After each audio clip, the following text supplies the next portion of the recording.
রাজশাহী কাদিরগঞ্জ মোড়ে কোটা বিরোধী আন্দোলনকারী শিক্ষার্থীদের সাথে পুলিশের সংঘর্ষ হয়েছে। এই সংঘর্ষে অন্তত 2 জন পুলিশ আহত হয়েছেন।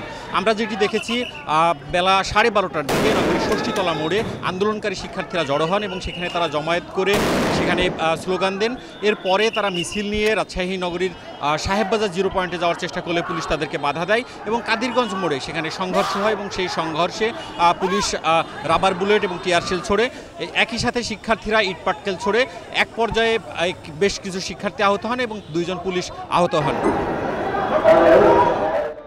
এর আগে আমরা যেটি দেখেছি সকাল 10টার দিকে রাজশাহী নগরীর সাহেববাজার 0 পয়েন্টে মুক্তিযোদ্ধারা তাদের প্রতি অবমাননা এবং তাদের অবজ্ঞা করা হয়েছে এই অভিযোগ তুলে তার প্রতিবাদে মানববন্ধন করছিলেন। ঠিক সে সময় এই আন্দোলনকারী শিক্ষার্থীরা নগরীর 0 পয়েন্টে তারা জমায়েত হওয়ার চেষ্টা করেন।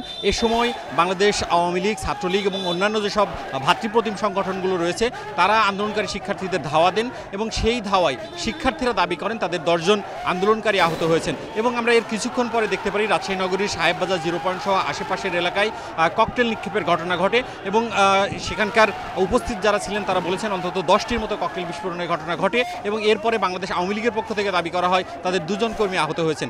নগদের কাছে সব গ্রাহকই প্রিয়, তাই তো সারা দেশে ক্যাশ আউট চার্জ সবচেয়ে কম।